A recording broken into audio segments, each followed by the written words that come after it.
Forest વિભાગ દ્વારા લેવામાં આવેલી પરીક્ષા બાદ વિદ્યાર્થીઓનો વિરોધ. સ્પર્ધાત્મક પરીક્ષામાં સીબીઆરટી પદ્ધતિ નાબૂદ કરવી અને ફોરેસ્ટ ભરતીમાં નોર્મલાઇઝેશન કર્યા બાદ દરેક ઉમેદવારના માર્ક્સ જાહેર કરવામાં આવે જેવા મુદ્દાઓને લઈ વિરોધ દર્શાવ્યો.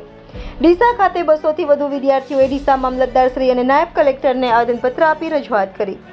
છેલ્લા ઘણા સમયથી ગૌણ સેવા દ્વારા forest, CCE, sub auditor, senior surveyor, planning assistant, work assistant, મદદનીશ ઇજનેર, સિવિલ, ગ્રાફિક ડિઝાઇનર એમ અલગ અલગ સહવર્ગ અને ફેડરની ભરતીઓ સીબીઆરટી પદ્ધતિ દ્વારા લેવામાં આવી છે. આ પદ્ધતિનો ગુજરાતમાં પહેલીવાર જ્યારે પ્રયોગ કરવામાં આવ્યો તે પહેલા કહેવામાં આવતું હતું કે આ સીબીઆરટી દ્વારા પરીક્ષા લેતી એજન્સી ખૂબ વિશ્વસનીય, પારદર્શી, પેપર રહિત, ભૂલ રહિત છે. પરંતુ છેલ્લે લેવાયેલ તમામ પરીક્ષાઓમાં આ પદ્ધતિ ખરી ઉતરી. તેને કારણે અનેક છબરડા સામે આવ્યા છે. સૌથી મોટું નકારાત્મક પાસું એ છે કે ગુજરાત સરકારની તમામ પરીક્ષાઓ ગુજરાતી ભાષા દ્વારા લેવામાં આવે છે. ટીસીએસ કે અન્ય પ્રાઇવેટ એજન્સી દ્વારા જે કોન્ટ્રાક્ટર ધોરણે કામ કરવામાં આવે છે તેમાં તેને ગુજરાતી ભાષાનો કોઈ અનુભવ જ નથી હોતો. તેમજ ગૌણ સેવાના અધિકારી અને એજન્સીના માણસો વચ્ચે સંકલનનો અભાવ છે. જેથી જે પેપર સેટ કરવાનું અને પેપર ચેક કરવા માટેનું જે કામ સોંપવામાં આવે છે તેમાં સૌથી વધુ ભાષાંતરની ભૂલો જોવા મળે છે. ગૂગલ ટ્રાન્સલેશન કે અન્ય કોઈ એપ્લિકેશનનો ઉપયોગ કરી ભાષાંતર કરવામાં આવે છે, જેને કારણે જે ભાવાનુવાદ થવું જોઈએ તે થતું નથી અને અર્થનો અનર્થ થઈ જાય છે. આ બાબતે વિદ્યાર્થીની ટીના પરમારે જણાવ્યું હતું કે બીજી મુશ્કેલી એ પણ છે કે એકથી વધારે શિફ્ટમાં જે પેપર લેવામાં આવે છે તેમાં પ્રશ્નોનું સ્તર જળવાતું નથી. કોઈ પણ પેપર ખૂબ સહેલા નીકળે છે અને કોઈ પેપર ખૂબ અઘરા નીકળે છે. પછી નોર્મલાઇઝેશન મેથડ ઉપયોગ કરી જે મેરિટ યાદી તૈયાર કરવામાં આવે છે તેમાં ગુણભાર ચોકસાઈથી માપી શકાતો નથી અને તુલનાત્મક માપદંડો પણ જાળવાતા નથી.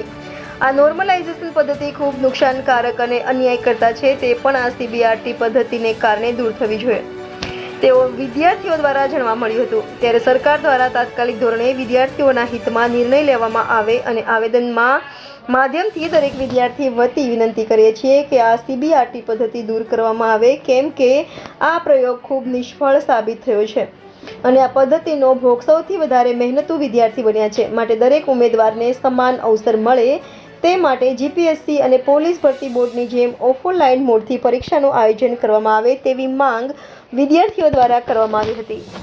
Reporter Nagin Sundesha, India 24 news, Deesa. ફોરેસ્ટના રિઝલ્ટ બાબતે જે ચેડા થયા છીએ એ નિમિત્તે અમે મામલતદાર સાહેબને આવેદનપત્ર આપવા આવ્યા હતા. અમારો વિરોધ એ જ છે કે ભાઈ સીબીઆરટી પદ્ધતિથી જે પરીક્ષા લેવાઈ રહી છે એ બાકાત થાય, તેનાથી ઉમેદવારોના ટાઈમનો ખૂબ જ બગાડ થાય છે. બીજી વસ્તુ કે ભાઈ જો રિઝલ્ટ બહાર પડ્યું તો નોર્મલાઇઝેશન વગરના અને નોર્મલાઇઝેશન સાથેના માર્ક જાહેર કરવામાં આવે તો વિદ્યાર્થી કે ઉમેદવારને ખબર પડે કે ભાઈ મારે આટલા માર્ક હતા ને આટલા માર્ક વધ્યા. ત્રીજી વસ્તુ કે ભાઈ જે જિલ્લામાં મહિલા ઉમેદવારોની કોઈ જગ્યા જ નહીં એ જિલ્લામાં મહિલા ઉમેદવારોનું નામ કઈ રીતે આવ્યું અને આવ્યું હોય તો ભાઈ જગ્યાના 8 ગણા લેવાતા ને. કદાચ પાટણ જિલ્લાની વાત કરીએ તો પાટણ જિલ્લામાં એક મહિલાનું નામ આવ્યું તો 1ના 8 તો 8 મહિલાઓના નામ નાખવા હતા, કેમ એક જ મહિલાનું આવ્યું? બીજી વસ્તુ કે ભાઈ 4 આન્સર કી આવી, ઉમેદવારોનો ટાઈમ ખૂબ બગડ્યો. 4 આન્સર કી આવી, એમાં છેલ્લી આન્સર કી આવી એમાં પણ 35 પ્રશ્નોના ચેડા હતા પણ એનું કોઈ નિરાકરણ થયું ના. વિદ્યાર્થીઓએ એ પણ સ્વીકારી લીધા. એ સ્વીકારે તો છેલ્લે રિઝલ્ટમાં પણ ડાયરેક્ટ 8 ગણા બોલાવી દીધા. ના માર્કનો કોઈ ઉલ્લેખ ના કશું નહીં. એટલે અમારી આ વિરોધ હતો અમારો. તમારી મુખ્ય માંગ શું છે? અમારી મુખ્ય માર્ગ એ કે ભાઈ સીબીઆરટી પદ્ધતિ રદ થાય, નોર્મલાઇઝેશન સાથેના માર્ક અને નોર્મલાઇઝેશન વગરના એ માર્ક જાહેર થાય અને ત્રીજી માર્ક અમારી કે ભાઈ જગ્યાઓનો વધારો થાય. 823 જગ્યા છે જે 1200 જગ્યાઓ થાય એ અમારી માંગ છે. આ ભરતી 2021ના ઠરાવ પ્રમાણે 2023 નવી ભરતી જાહેર થવી જોઈએ પણ નહીં થઈ. એના બાબતમાં 300 થી 400 જગ્યા હવે એસડીએમ જોડે જવાની વાત ચાલુ બધા એની સાથે એસડીએમ કચેરી પકવાને છે. ડીસા તાલુકાની અંદર જે મામલતદાર ઓફિસની અંદર આવેદનપત્ર આપવા માટે આવ્યો હતો ફોરેસ્ટ માટે, તેની અંદર સીબીઆરટી પદ્ધતિનો વિરોધ થવો જોઈએ અને જે નોર્મલાઇઝેશનના જે માર્ક્સ છે એનો જાહેર કરવામાં આવે અને જે 2021ની જે ભરતી હતી એમાં 823 જગ્યાઓ હતી એમાં વધારો કરવામાં આવે અને કુલ 1200 જગ્યા કરવામાં આવે એવું મારું તમને. શું નામ છે? શું નામ તમારું? પરમાર ટીના.